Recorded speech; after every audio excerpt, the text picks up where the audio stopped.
Justin Gaethje's future in the lightweight division remains a hot topic following his impressive win at UFC 313. Before the fight, Gaethje had already expressed his desire for a title shot, and with this victory, that possibility is still very much alive. Stepping into the co-main event on short notice, he faced the always dangerous Rafael Fiziev for the second time, and as expected, their rematch turned into a war. Fiziev started strong, even securing a few surprise takedowns, but Gaethje picked up momentum in round 2, eventually dropping Fiziev with a brutal uppercut. The third round was equally thrilling, with Gaethje dominating the exchanges and ultimately securing another decision win over his rival. While the fight wasn't a 5-rounder, it still delivered high-octane action. With this win, speculation has intensified about Gaethje's next move, particularly whether he will face lightweight champion Islam Makhachev, who has shown interest in the matchup. However, there is also ongoing discussion about Ilia Topuria potentially being next in line for Makhachev. Another factor to consider is Gaethje's recent knockout loss to Max Holloway, which could impact his title shot chances. That said, UFC President Dana White still sees Gaethje as a strong contender, citing his number 3 ranking in the division. If White believes he's in the mix... I mean, what's he ranked right now? 4th or something, right? 3rd. Yeah, 3rd? There you go. He's still the number 3 ranked guy in the world, so the odds of him getting a title shot are pretty good. During the post-fight press conference, Gaethje called out Islam Makhachev for a fight. I mean, I want to fight for the belt, obviously. It's a much different matchup than I just had. He's a tough matchup for him. He's so good, so strong. You know, I have to have a perfect night if I want to beat him. I guess for anyone that might wonder, like, why should you get the shot over Armin or Charles? I don't care. Argue with yourself. During the press conference, Justin Gaethje dismissed the possibility of a rematch with Dustin Poirier, stating that neither of their families deserved it, making it clear that his focus is on fighting for the lightweight title next. With his sights set on Islam Makhachev, the question remains, are fans interested in a Gaethje versus Makhachev showdown? Meanwhile, during the UFC 313 broadcast, Joe Rogan made a huge mistake when he mistakenly referred to women's strawweight fighter Yasmin Lucindo as a man. Amanda Lemos is very dangerous, but this young man has tremendous potential. Heading into UFC 313, the consensus was that Magomed Ankalaev would be Alex Pereira's toughest test yet, and that proved to be true.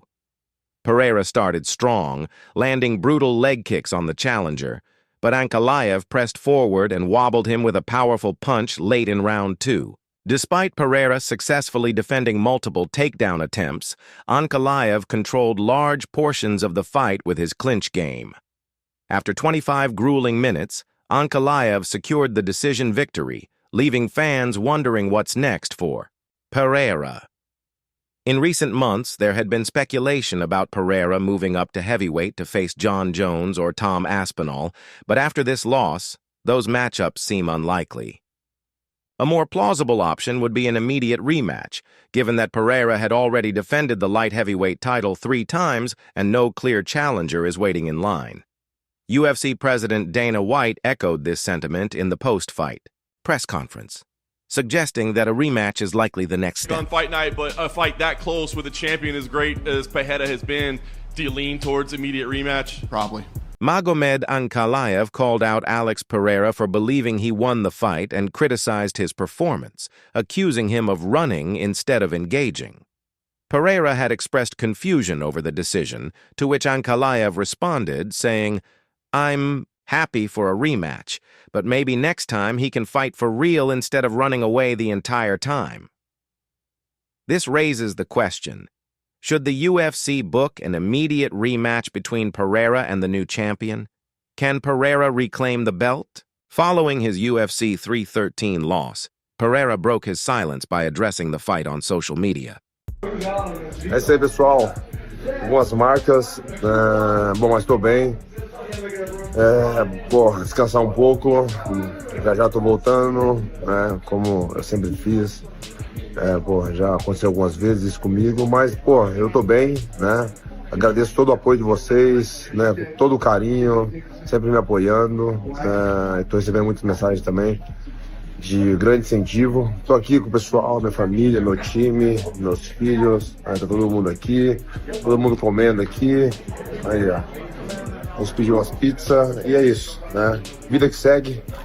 Obrigado a todo mundo, né? Obrigado ao meu time. E é isso, pessoal.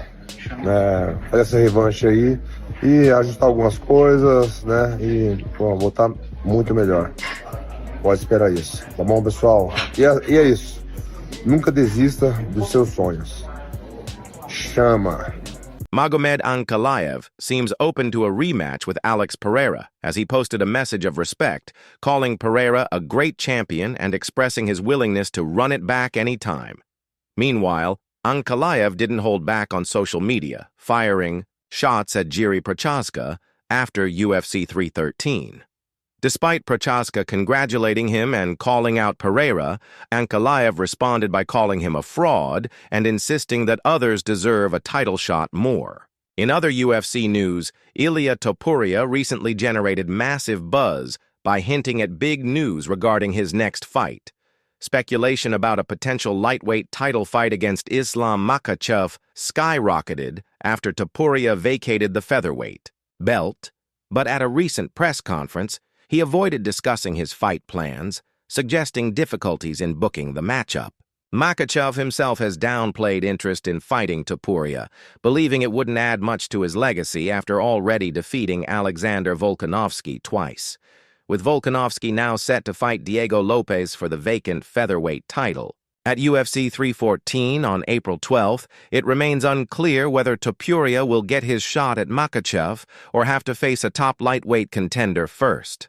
Meanwhile, speculation is also growing about a Sean O'Malley versus Merab Dvalishvili rematch. After Merab ended O'Malley's title reign in September, Sugar immediately pushed for a rematch but had to undergo hip surgery, allowing Merab to defend the title against Umar Nurmagomedov in January.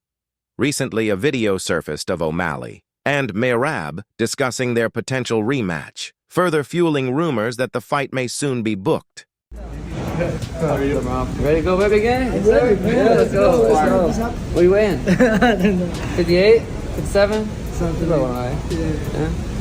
Maybe a little. You been enjoying champ life?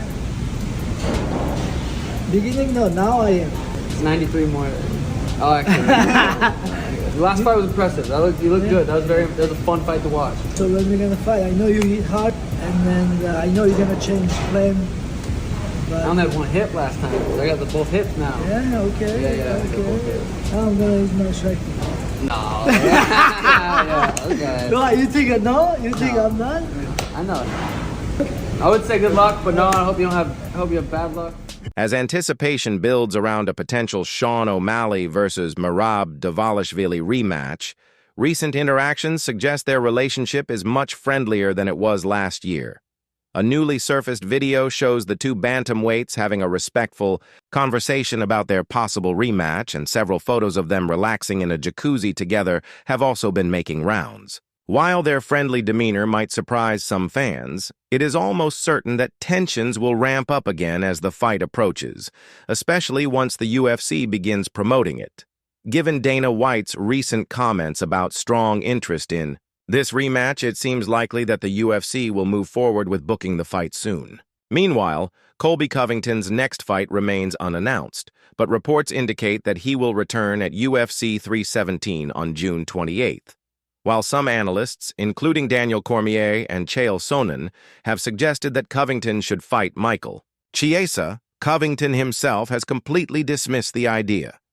He took shots at Chiesa, calling him irrelevant and accusing him of trying to stay in the spotlight by associating himself with bigger names. Covington, known for his brash persona, even went as far as saying that Chiesa is a cautionary tale for upcoming fighters, insisting that true stars should focus on building their own brand rather than riding on others' success.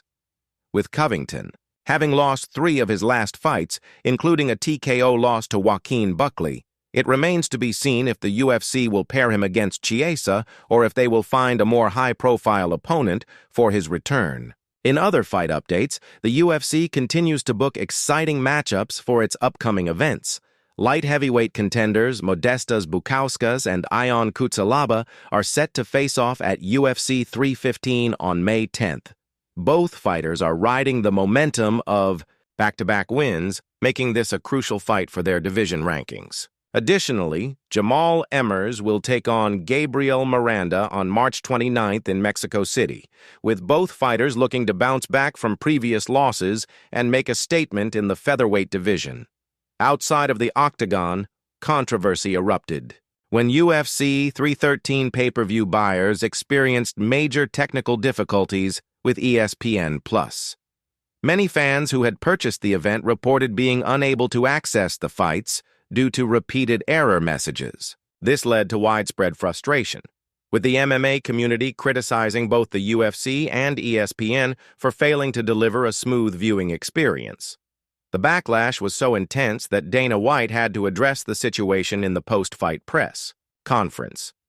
While White attempted to downplay the issue, many fans remain unhappy, arguing that such problems should not be occurring, especially for a premium-priced event. With growing discontent among viewers, it remains to be seen how the UFC and its broadcasting partners will respond to prevent similar issues in the future. I haven't seen Celeste. I saw a lot of people complaining on X Twitter tonight they couldn't buy the pay-per-view. Did that make it to you? Do you know? Yeah, yeah, it made it to me. Yeah, they were having problems buying it on ESPN Plus. I don't know what happened with their platform tonight, but yeah, there were a lot of pissed off people. The UFC 313 pay-per-view debacle left fans furious as ESPN Plus failed to deliver a smooth viewing experience, with many struggling to access the event despite paying for it. Former UFC champion Frankie Edgar voiced his frustration, stating that he was charged twice but still couldn't get the fight to play. Countless fans echoed similar sentiments, slamming ESPN Plus for technical issues that prevented them from purchasing or streaming the event. Many criticized the UFC for spending millions on promotion only for viewers to be locked out, calling the situation a truly groundbreaking strategy in failure. Some fans reported that ESPN Plus finally started working halfway through the main card, but they were still charged the full $80. As outrage spread across social media, questions arose about whether the UFC should part ways with ESPN when their deal expires at the end of the year. What do you think? Should the UFC seek a new broadcasting partner, or can these issues be fixed?